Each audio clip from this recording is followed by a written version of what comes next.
right, Shalom. It's your brother Yawan, right? First and foremost, I want to give all praises to the Most High, Yahweh, Bahashem, Yahushai, Bahashem, Ruchah HaKadosh. I want to give double honors to apostles and the elders of Great Millstone. I want to say Shalom to all the brothers, of course, the few sisters who are pursuing this truth and sincerity. May the blessing of election be upon your house.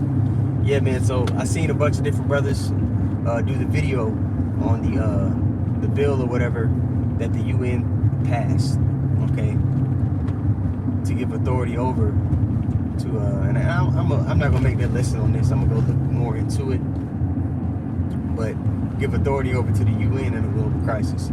So that they're actually trying to push that thing forward. They're actually making legislation to give authority that overrides the nation's their laws and their decrees. So just to override your civil liberties. But I'm gonna make another lesson on that right now, man. In the midst of that, in the midst of the Lord working things out in His time, because He's gonna do it in His time. He's not gonna do it when we want Him to do it, right? That's just not how it works. There's a bunch of things that have to play out. All right. Example: Yahweh Shai, when He came on the scene, it was prophesied that He was gonna be baptized by John the Baptist, right? He came up to John the Baptist, and what did John the Baptist say? He said, "I need that I be baptized of you." And Yahweh Shai told him that, "Hey, man, let it be so."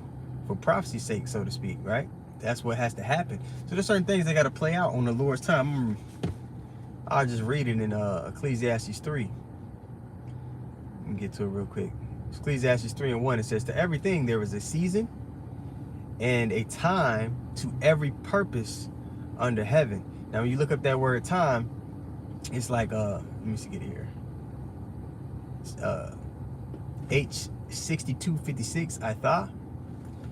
And it says time of an event, time, and the third definition says experiences. So in the midst of the Lord working out things in His time, the elect are going to be gaining experience through trials and tribulation.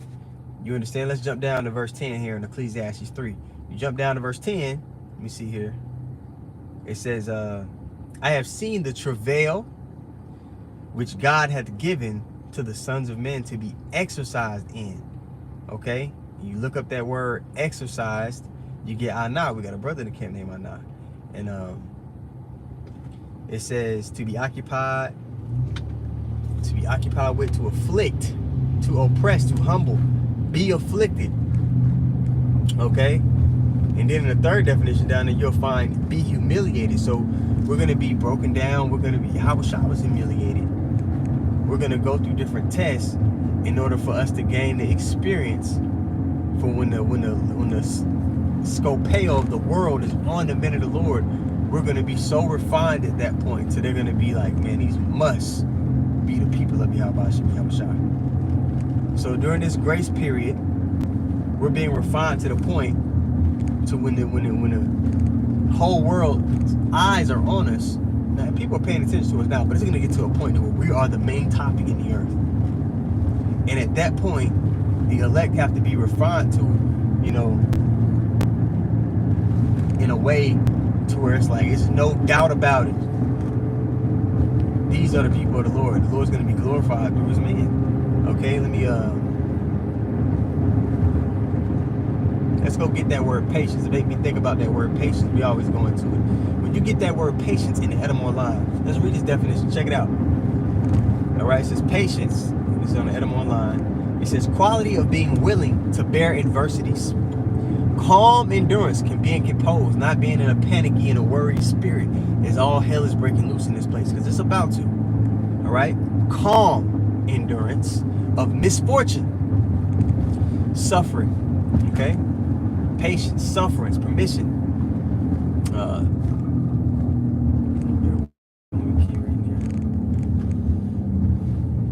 Enduring, submission, submissiveness, suffering. That word suffering keeps coming up. So that's a part of being patient. All right, let's go to Galatians 6:7.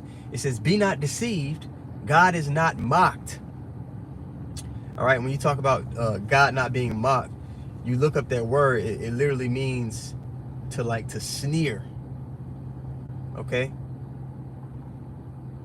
Let me see. Yep, to like sneer at someone. Yeah, let's continue reading here in Galatians 6 and 7. Be not deceived, God is not mocked, for whatsoever a man soweth, that shall he also reap. And we always say this.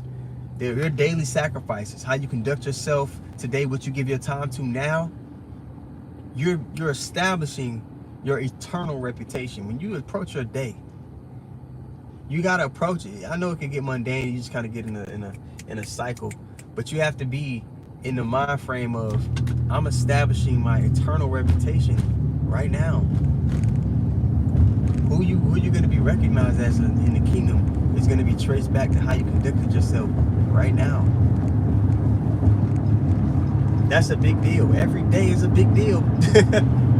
Okay? The eyes of the Lord are 10,000 times brighter than the sun, man. So everything that you do, man, it's documented. I always mention that in the kingdom, if I, especially if I get to be part of that number, I want to do a little docu-series on all the brothers.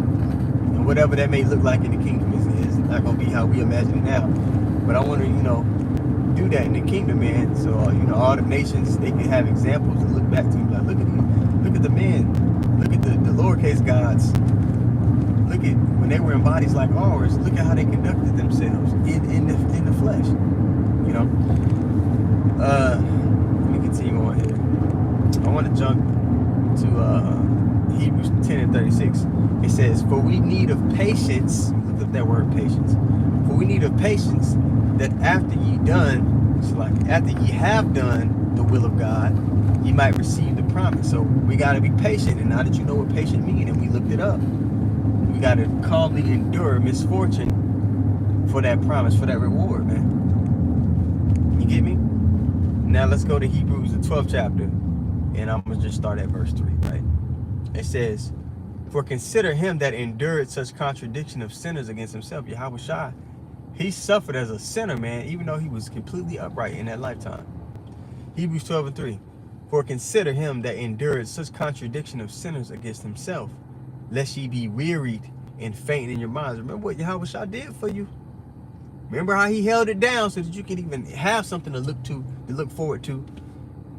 If you ever get, oh man, I don't feel like it. You gotta push through that shit. You gotta push through, especially now in this time, man. We're in the last days of the last days. Okay, because the last days started when Yahushua was crucified. But now we're in the last days of the last days. I mean, we're at the threshold of the events that are going to be happening in his returning. All right. Verse 4, it says, ye have not resisted unto blood, striving against sin, and ye have forgotten the exhortation which speaketh unto you as children. My son, despise not the chastening of the Lord. Despise it not, man. Because the chastening and the patience that we have to go through is the growth tool the Lord uses to get us at the point that we need to be for the grand finale of Babylon, man. That hour of temptation. Right now, you're putting in the reps so that you can resist the wicked in that time, so that you can resist the flesh in that time, man. So you need to be praying. You need to be exercising, your spiritual muscles, applying the knowledge, the wisdom we've been given, or applying the knowledge you've been given. Okay? There's a difference between having knowledge and wisdom. We've been given the knowledge of what to do, but actually applying it and it becoming second nature to you, that's wisdom. Applying the knowledge that you've been given. All right, continuing on here in verse I'll